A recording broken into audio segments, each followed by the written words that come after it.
Amih, saya ingin menanyakan kepada Pak Amih dulu ya.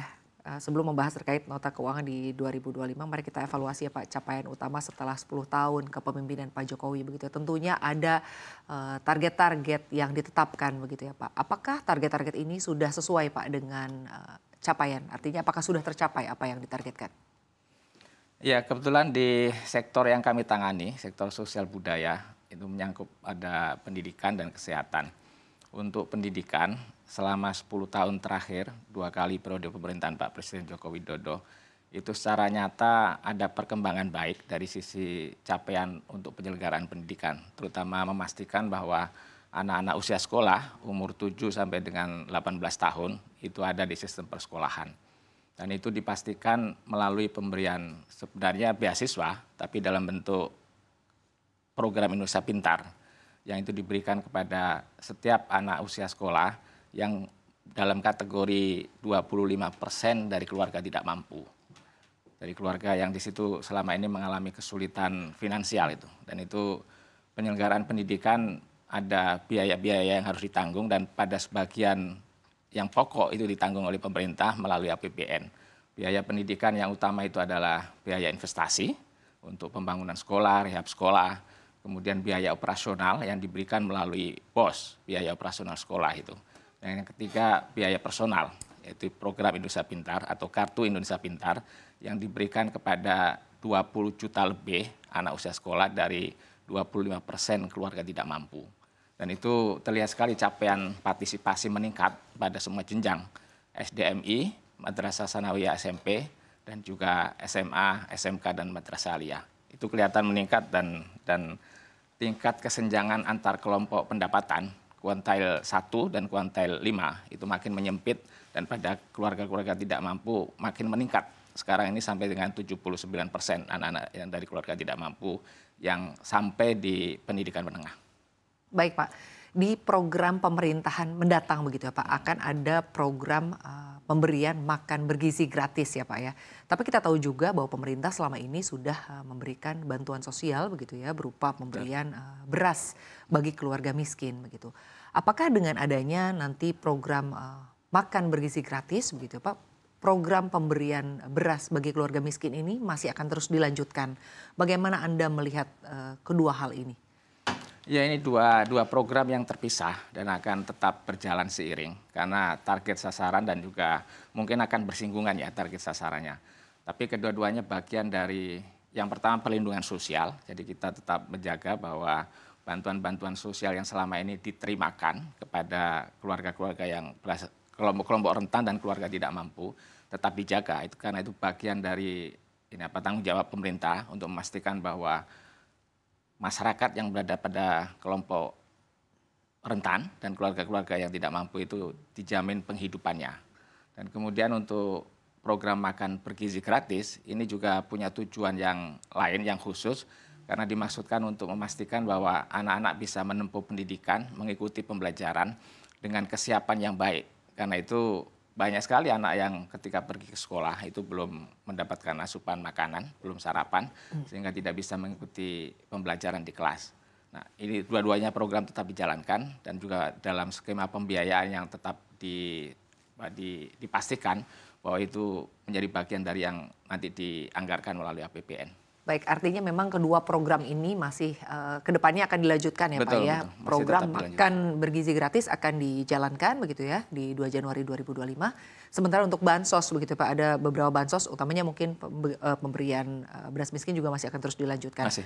Baik, saya ingin bertanya ke Pak Denny. Pak Denny, tanggapan Anda terkait apa yang tadi disampaikan oleh Pak Amih, bahwa memang selama ini pemerintah sudah memberikan bantuan sosial kepada masyarakat yang kurang mampu begitu atau boleh dibilang miskin gitu. Sementara di pemerintahan selanjutnya begitu ada program makan bergizi gratis.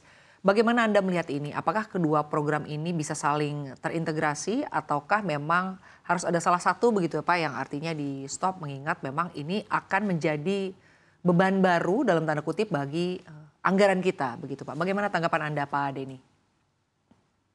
Baik, ya terima kasih. Jadi menarik ya terkait dengan program bantuan sosial ini memang hingga saat ini masih menjadi isu yang krusial ya, utamanya terkait aksesibilitas, kemudian pemerataan itu yang menjadi isu. Nah, mengapa ini penting terkait dengan bantuan sosial. Jadi kalau kita melihat secara data itu, saya pernah coba memetakan bahwasanya memang penduduk termiskin itu porsi makanannya memang mayoritas ya, bahkan sampai sekitar 65% itu porsi pengeluaran hanya untuk makanan.